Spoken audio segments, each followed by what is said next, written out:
O número de crianças confusas sobre o próprio sexo está explodindo. E você, quer que o seu filho faça parte dessa estatística? Acredito que não, pois a ideologia de gênero desconstrói a identidade humana por onde ela passa. Você sabia que na Inglaterra, nos últimos 5 anos, subiu 1000% o número de crianças que se submetem a tratamento transgênero? E na Escócia, mais de 500% apenas nos últimos 4 anos? Isso não é por acaso. O número de crianças confusas a respeito do próprio sexo está explodindo nos países que promovem a ideologia de gênero em suas escolas. E por que isso? Simples. A ideologia de gênero afirma que ninguém nasce homem ou mulher, mas que cada um deve construir sua própria identidade. E se é assim, todas as crianças devem experimentar todas as formas de sexualidade possíveis até encontrarem um gênero para si mesmas. Como isso se daria? Através de materiais didáticos e uma nova pedagogia voltada para a desconstrução sexual. Sim, ideias têm consequências, e as consequências da ideologia de gênero promovem exatamente esta confusão, fazendo nossas crianças duvidarem de si mesmas na sala de aula, ambiente onde os pais estão cada vez mais ausentes e onde as crianças estão em fase de natural imaturidade e questionamento. O que muitos escondem é que existe uma verdadeira indústria do gênero por trás de toda essa confusão e que está organizada para destruir nossas famílias. Com certeza você já ouviu na televisão alguém dizer que a família é uma instituição antiquada, que os tempos mudaram e que precisamos abrir a cabeça.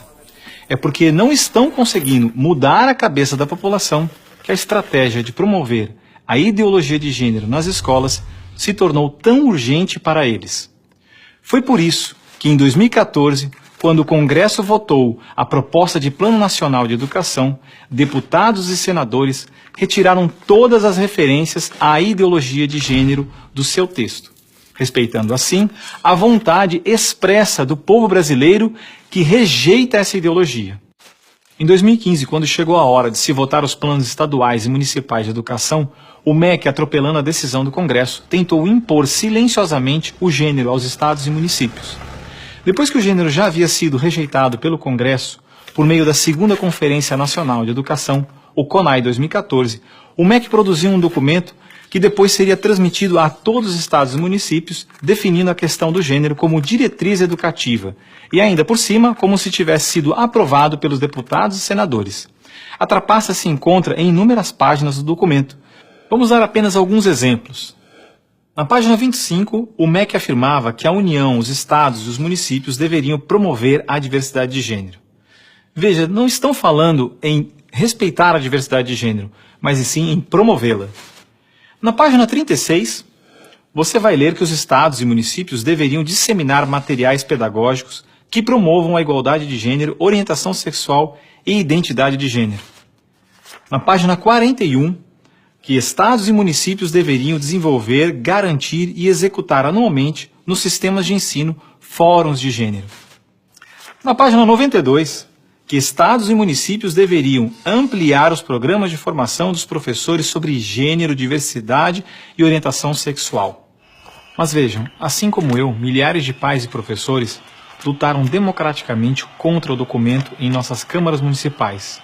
O movimento foi histórico e disse não a essa fraude. Cidade a cidade, a ideologia de gênero foi rejeitada dos planos de educação de quase todos os 6.000 municípios brasileiros. Era de se esperar que após essa imensa pressão popular, o governo desistisse dessa ideia de introduzir à força ao ensino da ideologia de gênero nas escolas do Brasil. Mas não, o MEC colocou novamente as chamadas questões de gênero na Base Nacional Comum Curricular, um documento que se propõe a impor o conteúdo de aprendizagens consideradas essenciais para todos os alunos brasileiros. Se for aprovada, a base deverá ser implementada por todas as escolas do Brasil, não só na rede pública, mas também na rede privada. Na prática, o documento propõe os seguintes absurdos nas nossas escolas. Na página 159, está escrito que o professor de artes deve desenvolver as aulas discutindo experiências corporais, pessoais e coletivas, de modo a problematizar questões de gênero e corpo.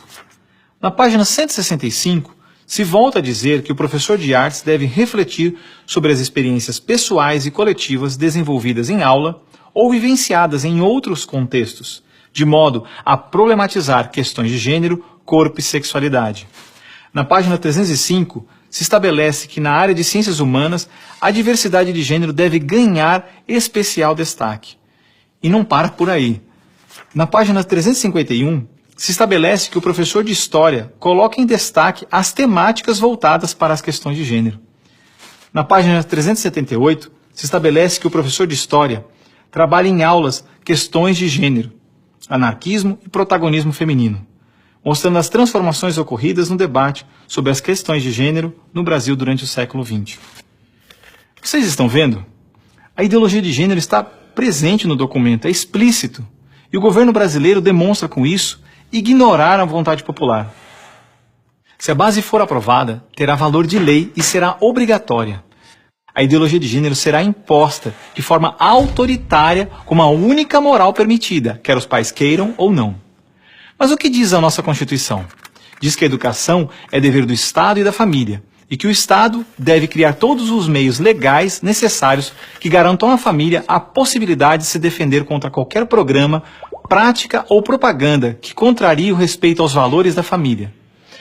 E ainda mais, o artigo 26 da Declaração Universal de Direitos Humanos diz que os pais têm prioridade de direito na escolha do tipo de educação que será ministrada a seus filhos. Não vamos aceitar a imposição deste absurdo sobre os nossos filhos. O governo pretende aprovar a Base Nacional Comum Curricular ainda este ano de 2017. Por isso, pare, reflita e nos ajude enquanto ainda é tempo. E compartilhe esse vídeo com pais, professores, diretores de escola, vereadores, lideranças de sua comunidade. Ninguém pode ficar indiferente. A ideologia de gênero deixa marcas que ficam para sempre.